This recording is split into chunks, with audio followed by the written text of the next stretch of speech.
So it was deemed expedient, among other things, to clothe. Now, listen here. It was expedient, among other things, to clothe the new male gods in the gowns of the dethroned goddess. All the male gods or deities, if you study them, they all wearing garbs, gowns, robes, representing her, but now they're in power.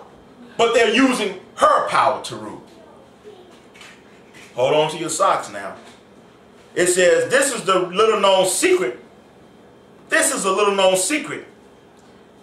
While the gospel of Jesus always appears dressed as a woman, never as a man. All your prophets of the Bible. But in the church today, preachers condemn a woman from wearing pants, right? Huh? They condemn a woman. You can't be a man. Well, hell, you never wore pants either. Gotta go back and study that. Boomerang. I'm going to end this off with the Chrome again. Page 47. Men were so envious of the woman. They did a lot of things to imitate her. And one of the worst things they did was castration. They used to literally cut off their genitalia so they can have a bleeding womb like her. And say, I now am a life giver.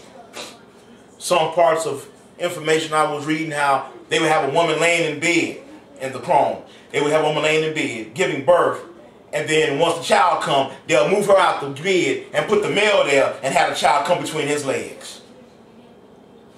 Saying, look, I have a womb too. Yes, men have wombs. It's called the prostrate, but it don't work. It's an unemployed womb. Has no business. All right, it goes on to say here.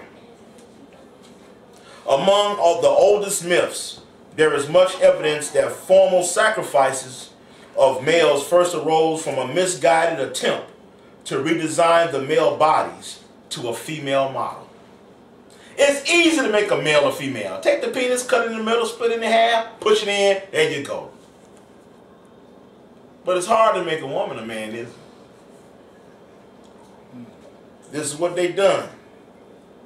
Amongst the oldest myths, there is much evidence that formal sacrifices of males first arose from a misguided attempt to redesign male bodies to a female model, possibly in hope of acquiring the female power of reproduction.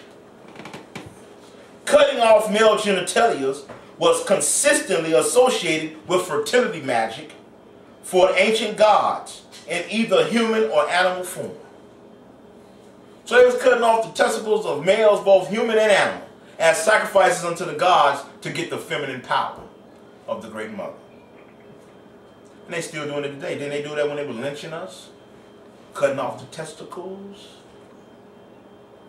They were trying to get a feminine energy from that. The idea would have been to provide the male with a bleeding womb or a bleeding hole in crude imitation of a woman's body. Myths assumes that the male deity could give birth successfully as a result of this treatment.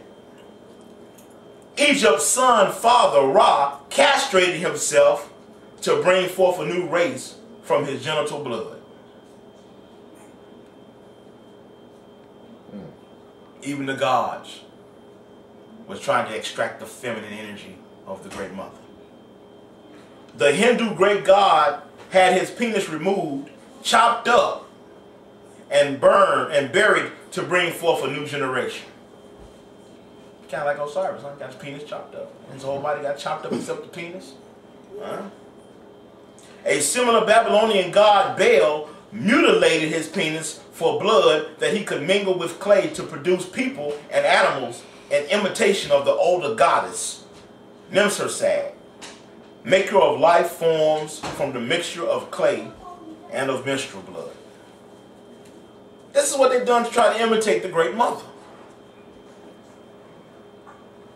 They removed her from her position as being the supreme. And now she's a subordinate to the male. But the males have now taken on her authority and attributes upon themselves. So they don't really have power without her. A man can't really be a man without the woman.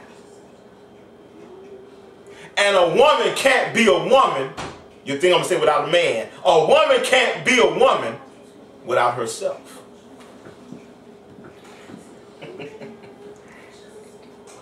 So, this is just the beginning of no beginning. Wednesdays I'll be bringing more information on the history behind the history of who our Moorish, Moabite woman is.